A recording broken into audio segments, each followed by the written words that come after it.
Hey, saya Hakim Air. Hari ini kita bertemu seorang tokoh yang mungkin belum banyak kamu dengar, tapi keberaniannya sangat luar biasa untuk zamannya. Hipparchia dari Yunani kuno abad keempat sebelum Masehi, seorang filsuf wanita dari sekolah sinik yang berani menentang seluruh ekspektasi sosial pada masanya demi mengejar kebijaksanaan dan kebebasan sejati. Tiba di Athena kuno. Saya tiba di sebuah jalanan Athena yang ramai, dan di tengah kerumunan, saya melihat seorang wanita berpakaian sangat sederhana, hampir seperti seorang pengemis, tapi dengan mata yang sangat tajam dan penuh keyakinan. "Kamu tamu baru di sini," katanya tanpa basa-basi. "Saya Hipparchia." "Saya dengar kamu seorang filsuf," kata saya, "tapi pakaianmu sangat berbeda dari yang biasanya orang harapkan." Hipparchia tersenyum. "Itulah intinya. Saya menolak semua aturan sosial yang mengatakan bagaimana seorang wanita harus berpakaian, bagaimana dia harus berperilaku, di mana dia boleh dan tidak boleh berada. Menolak pernikahan yang dijodohkan." "Ceritakan tentang perjalananmu," kata saya. "Sangat ingin tahu." "Saya lahir dari keluarga kaya," jawab Hipparchia. "Orang tua saya ingin menjodohkan saya dengan pria kaya lainnya, seperti kebiasaan wanita pada masa itu. Tapi saya jatuh cinta, bukan pada kekayaan atau status, tapi pada kebijaksanaan seorang filsuf bernama Crates. Apakah orang tuamu setuju?" "Tidak sama sekali. Crates adalah seorang sinik, hidup dalam kemiskinan yang dipilih sendiri, menolak semua kemewahan. Orang tua saya mengancam akan bunuh diri jika saya menikah dengannya." Saya terkejut. "Bagaimana kamu menghadapi tekanan seperti itu?"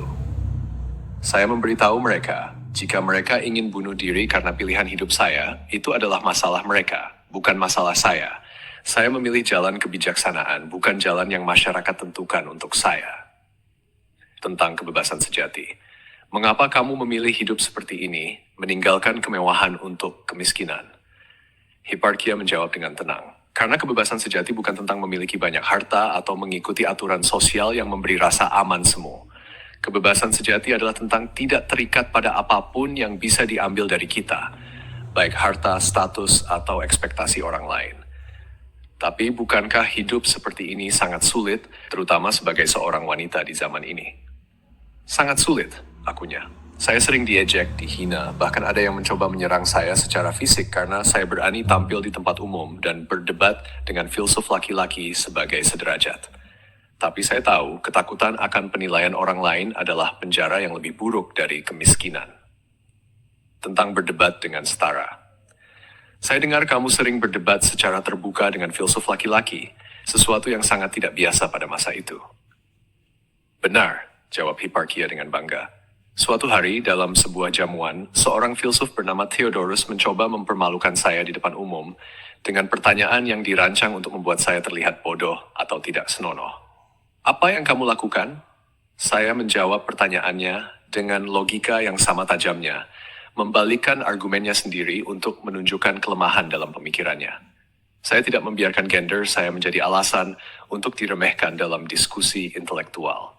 Saya sangat terkesan bagaimana orang-orang di sekitarmu merespons keberanian seperti itu. Beberapa menghormati saya lebih dari sebelumnya. Yang lain semakin membenci saya karena saya menantang ekspektasi mereka tentang bagaimana seorang wanita seharusnya bersikap." Pesan terakhir.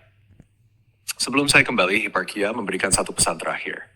"Hakim Air, di zamanmu, apakah masih ada orang yang menyembunyikan diri sejati mereka karena tak pada penilaian orang lain?" "Sangat banyak," jawab saya. "Termasuk kadang saya sendiri." Hipparchia tersenyum dengan bijak. "Bawa pesan ini ke duniamu. Hidup yang dijalani untuk memenuhi ekspektasi orang lain bukanlah hidupmu sendiri. Keberanian sejati bukan tentang tidak memiliki rasa takut, tapi tentang memilih nilai-nilaimu sendiri di atas rasa takut itu. Bagaimana saya tahu kapan harus mengikuti aturan sosial dan kapan harus menentangnya? Tanyakan pada dirimu, apakah aturan ini melayani kebijaksanaan dan kebaikan sejati, atau hanya melayani kenyamanan orang lain yang tidak ingin tertantang keberadaanmu yang autentik?" Kembali ke dunia nyata. Saya terbangun di kamar saya di Medan, dan saya merenung tentang keberanian Hipparchia untuk menjadi dirinya sendiri, meskipun seluruh dunia mengharapkan dia menjadi sesuatu yang berbeda. Mungkin keputusan saya untuk membuat channel ini di usia yang dianggap tidak biasa, dengan topik yang dianggap terlalu berat, adalah bentuk keberanian yang serupa, meskipun jauh lebih sederhana dari yang Hipparchia hadapi.